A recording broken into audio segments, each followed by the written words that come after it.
Hey guys, it's Bella. I hope you're all having an incredible day today.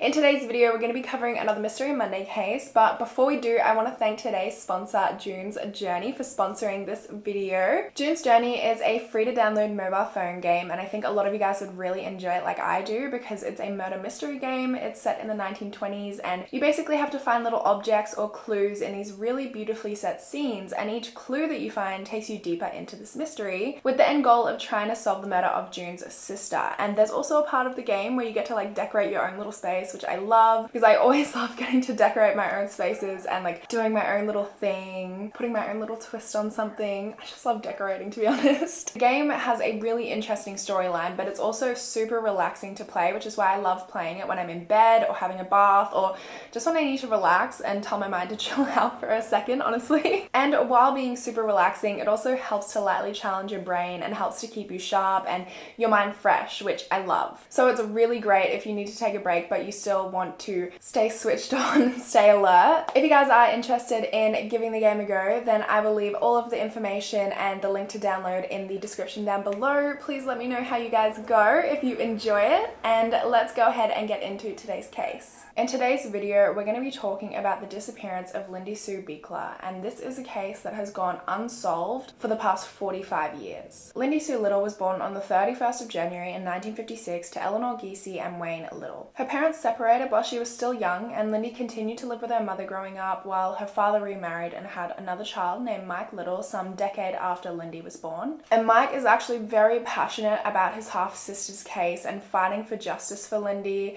He described her as a free spirit, loyal, and said she had a really good work ethic. Toward the end of her time in high school, she met a man named Philip Biechler. He worked at a Hertz car rental store while attending classes at Millersfield State College, and Lindy at the time was working at a flower shop. And these two just hit it off right away. They married in 1975 when Lindy was 19 years old, and Lindy now becoming Lindy Sue Biechler. She and Phil lived in a first floor apartment, number 104A, at the Spring Manor Apartments in Lancaster, Pennsylvania. The only issue was that Lindy was feeling super uncomfortable in the apartment. She had this feeling like she was being watched and followed, which she had told her friends and family about. There was actually an incident where Lindy saw somebody peering into her apartment through the glass sliding doors while she was home alone, and as you can imagine, this totally freaked her out, and it left her not wanting to be home alone, especially after dark, which was unfortunate because she normally got off work when it was still light, and Phil worked late. So especially in winter, he was always home a few hours after dark. There was actually another incident when Lindy and Phil were having dinner with Lindy's half-brother Mike and another one of their sisters at Mike's family home, and they were all hanging out downstairs having a good time until there was this massive crashing noises from a mirror upstairs falling over, and Lindy was really visibly shaken up by this. She made Phil check the entire house to make sure everything was fine, that nobody was in the house. On the 5th of December in 1975, Lindy got off work while it was still light out, and on her way home, she decided to visit Phil at the Hertz dealership.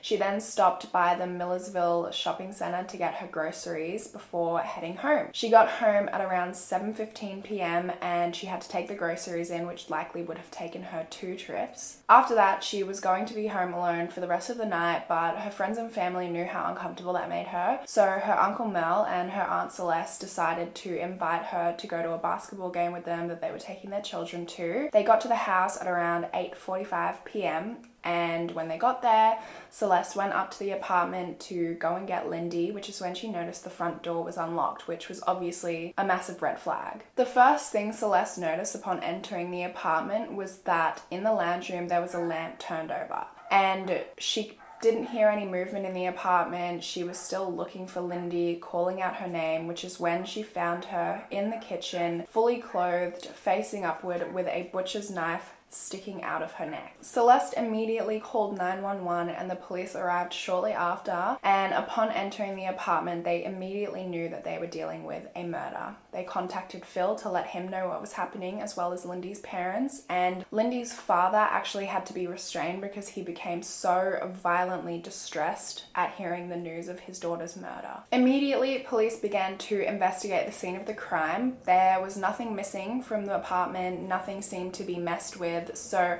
a robbery was almost immediately ruled out. Initially, police thought there may have been some sort of sexual motive behind the murder, but there was no evidence to suggest a sexual assault. There was also no signs of forced entry, meaning she either knew her attackers or maybe they slipped in while she was bringing her groceries inside. The DNA from the scene, blood splatter on multiple walls, and defensive wounds on her hands indicated that Lindy had fought for her life. Police also found a male's bloody footprint in the kitchen and so determined the killer was most likely male. They questioned her neighbours, none of whom were home at the time of her murder, so they were all ruled out, but also weren't able to provide any information that could assist in the investigation. At one point, police did try to look into a car which had been double parked near the Spring Manor apartments between 7 and 8:40 p.m, which is the time frame in which Lindy was murdered. The car's lights were on and the car was described as a dark-coloured standard-size American-made car. Police thought that maybe there may have been a witness in the car. However, I couldn't find any more information on this, so I'm assuming they either didn't find the car or owner of the car, or they did and no information came out of it. Lindy's autopsy revealed that she had been stabbed 19 times, including to the heart, with 2 different knives. The butcher's knife that was found protruding from her neck was actually found to have been from her own kitchen, and the other knife that was used, it is assumed that the killer brought themselves, and it has never been found. Lindy's official cause of death was ruled as massive bleeding. It's believed that the killer delivered the fatal blow early on in the attack, but continued to stab anyway, fueled by passion and rage, most likely. Now, obviously, when looking into these sort of crimes, especially such a passionate crime like this one,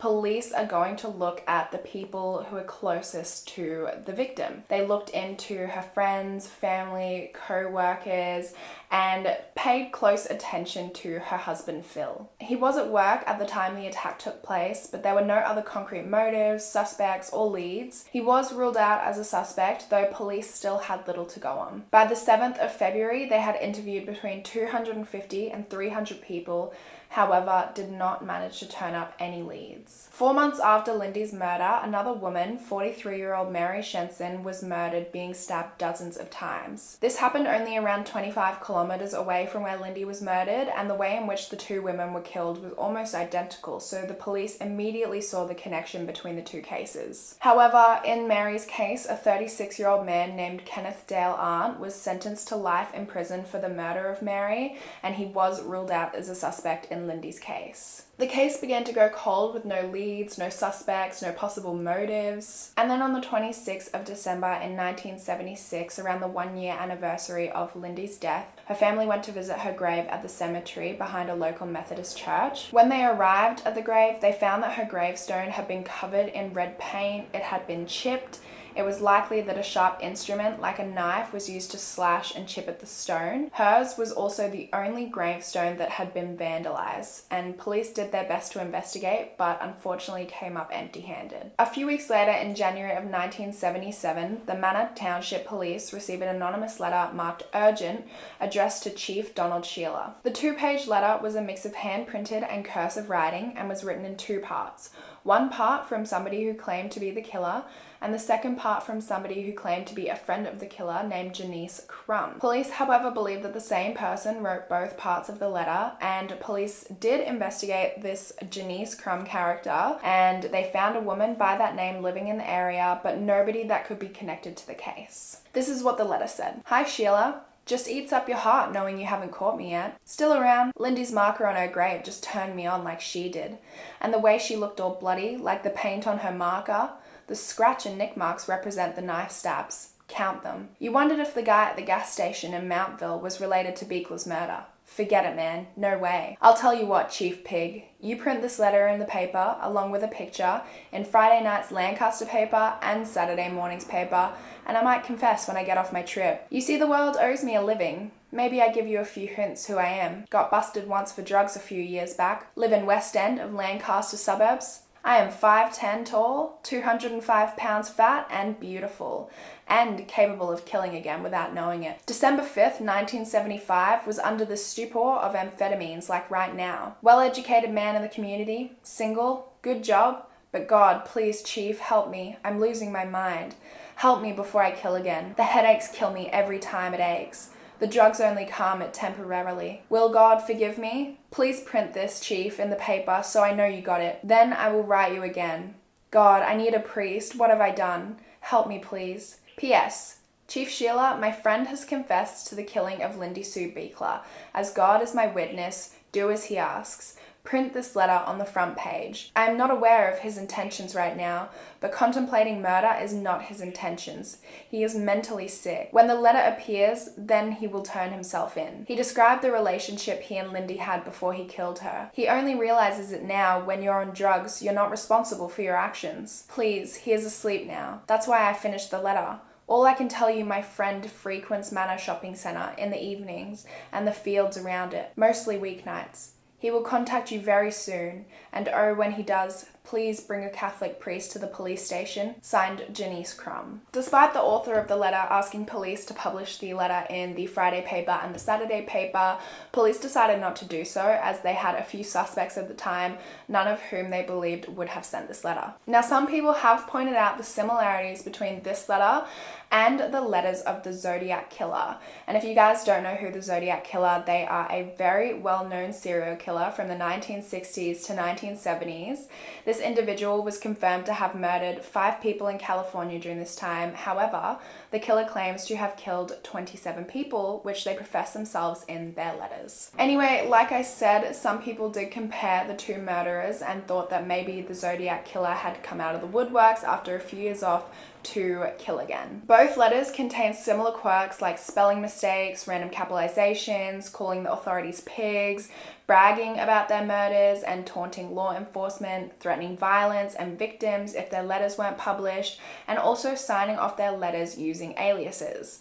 The Zodiac's letters were usually signed off with a cross and a little circle and an alias sometimes, just like the letter in Lindy's case was signed off using an alias of Janice Crum, who didn't seem to have any connection to the case. On top of these similarities, the letter in Lindy's case describes the author as 5'10" and fat, which generally fits the Zodiac's description. Witnesses generally describe the Zodiac as between 5'8" and 5'10", with a heavy-set build and around 195 to 200 pounds or larger. The last of the Zodiac Killer's letters was received in July of 1974, and he seemed to have disappeared after this. Well, like not disappeared, but stopped sending letters and maybe even stopped killing people, who knows. When the similarities between the two cases and letters were brought up with detectives, they actually seemed to take it seriously, saying they'd contact California law enforcement to compare cases and DNA. However, detectives later ruled out the possibility that the two letters could have been written by the same person, and therefore ruled out the possibility that Lindy's murderer could also be the Zodiac Killer. The handwriting in the letters from the two different cases were quite different, and there was also a few other indications that they were different people. An FBI profiler named James Fitzgerald, who was an expert in forensic stylistics, examined the letter which was sent to Police Chief Sheila. He believes Lindy's killer was someone with an explosive temper, and upon realizing they'd committed this horrible act,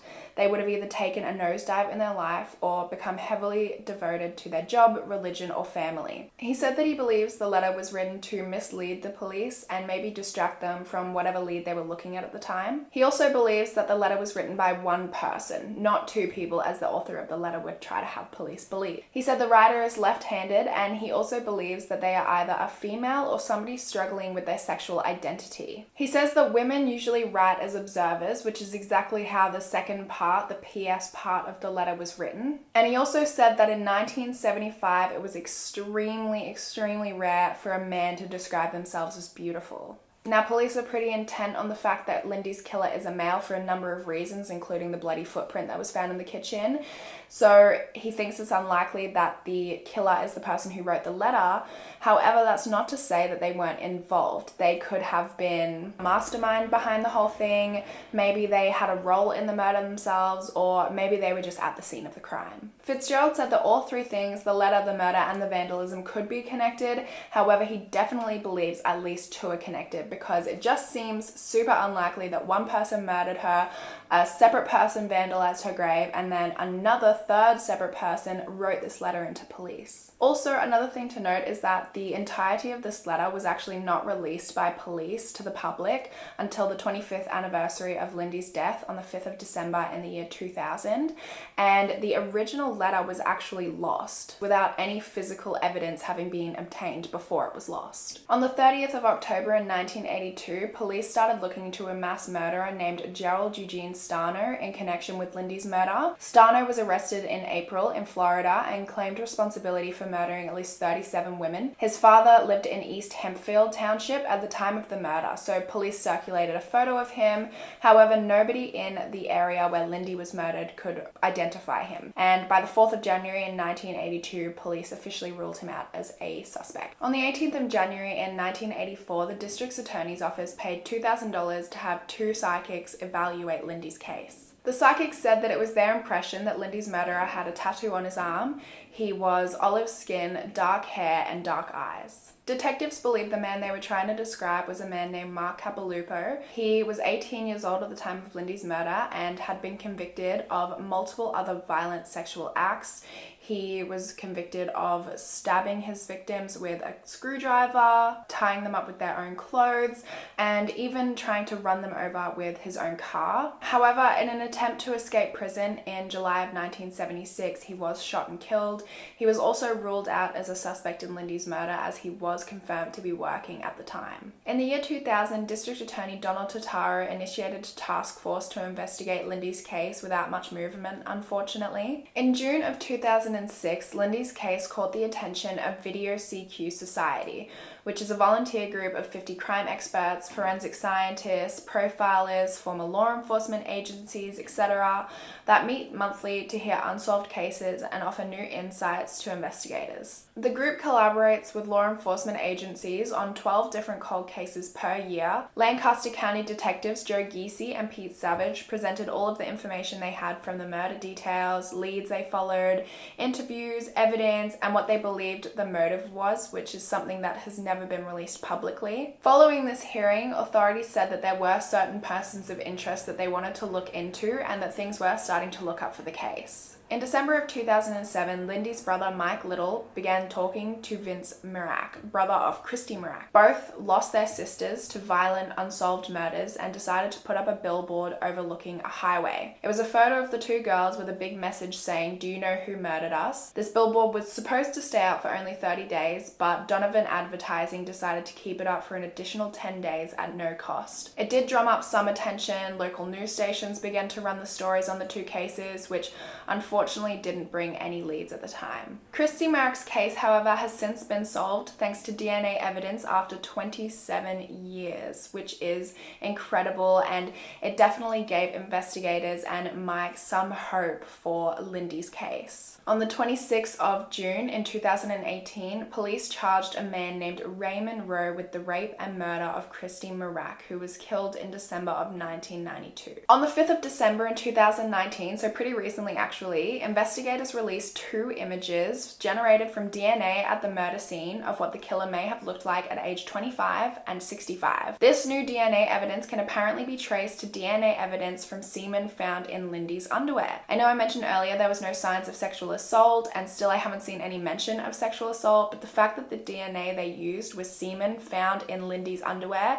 definitely makes me think that there could have been some sort of sexual motive behind the murder, especially considering the motive of the murder has never actually been released publicly. Lancaster County District's Attorney Craig Stedman said that the contributor of the semen and DNA is of Southern European or maybe even mixed Middle Eastern origin, whose family tree has roots anywhere from Italy, along the Mediterranean coast, and possibly as far as Iran. The killer is likely fair-skinned with no freckles, hazel eyes, and dark hair, not blonde or red hair. There have been several persons of interest since this time, all of whom were ruled out because of the DNA evidence, and the DNA was also compared to that of Lindy's husband Phil, and he was not a match. Phil remarried in 1990 but continues to live in nearby Millersville and still has hope that they will solve Lindy's case. Lindy's father passed away in 2000 and her mother passed away in 2007, unfortunately without any closure of what happened to their daughter. Lindy's brother Mike Little, who was an officer in the US Navy, still carries his sister's legacy with him, hoping that he will one day find answers. And that is all of the information I have on this case. I would love to hear in the comments down below any theories you might have or what you think happened, and I hope to see you guys in my next video. Bye guys!